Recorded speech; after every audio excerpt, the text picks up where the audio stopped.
D&D Cravings Eat and Ride Edition. Hello people! Welcome and welcome back to our channel. At ayun na nga mga ka-cravings, for today's video ay papunta nga tayo ng San Jose. Ito nga dinadaan natin ang bagong gawa na bypass road dito sa Santo Niño, Barya tayo, Kaanawan, tapos diretso na ng Santo Niño 2nd. Ito yun mga ka-cravings, hindi pa siya tapos na tapos, pero nadadaanan na mga ka-cravings.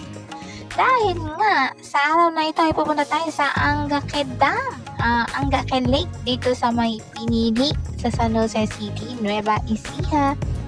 So ayan, pupunta na nga tayo doon na itong unang gala natin sa 2024. So pupunta na nga tayo doon mga ka-cravings at hindi ko na nga na-videohan na kung ano yung baon namin. Ang baon namin ulam ngayon ay ang kalderetang bibe. Ayan, nadala-dala ni Robert. So, ito na nga. Papunta na tayo doon at paulit-ulit nga ang lola nyo nakasasabi papunta doon. Ito nga ang binabagtas nating daan ay sa pinili na ito mga cravings. Oo. Correct me if I'm wrong. Ganon. At ulyanin na ang lola nyo. Pero doon pa din. Ganon. Ayun na nga, dire-diretso dyan. Tapos malapit lang naman to. Sa city proper mga cravings. Parang 15 minutes lang light. At andito na nga tayo sa lake. At ayan na nga si Mudra at si Pudra at nag-i-enjoy ng kanilang moments dun sa kubo na naka-floating sa may lake. So ayan nga ang view at eto nga ang kubo. Dito tayo nag-stay at sasakay tayo dun sa floating kubo na yon. Papakita ko lang ang view. Ayan, mayroong mga nangingisda doon. Namimingwit. Nagbibingwit sila doon ng isda kasi may mga nahuhuli daw diyang isda. Umasa nga kami na sana meron. Ayun, meron kasing mga nag-aano ng lambat. So, hinihintay namin si Kuya nga doon sa gitna kung may mahuhuli siya at bibili nga kami ganun. So, ito nga ang view. Ayan, alam bang masyadong tao dahil maaga kami nagpunta mga cravings. Mga 8, ganun, 8:30. Mas maganda sana mas maaga pa magkakape lang dito, ganun. Pero, nag-picnic na din kami. So, ayan, happy nga yan si Jowa. At ito nga ang baon namin na yan. Sandamakmak ang baon namin, diba? Puro paper bag lang yan actually. Mahilig yung pamilya namin sa paper bag, ganun. Presko nga ng hangin dito, mga ka-craving. Ayun, maraming namimingwit doon sa kabilang side ng lake.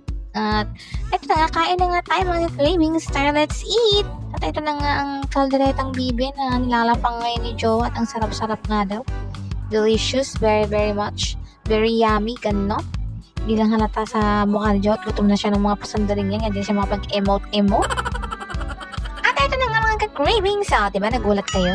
So, ito na nga. Ito yung lake hanging view. Diba?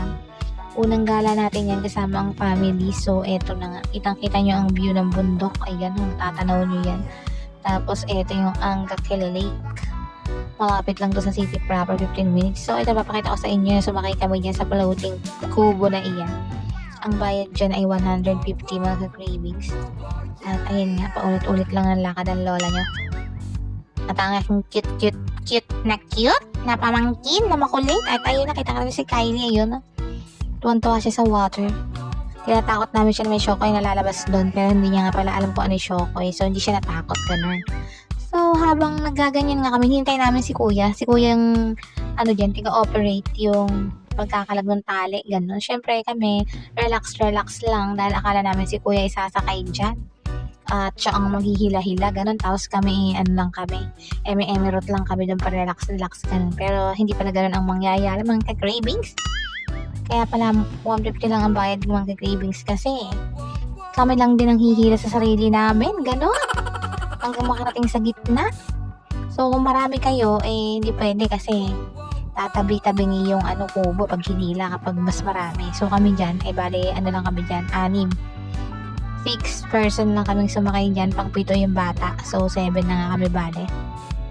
6 adults at isang bata lang. So naiwan na nga si Mudra at si Pudzo sa kubo dahil nga nahihilo ang tatay ko dyan sumakay. So ayaw niya. So kami na lang daw.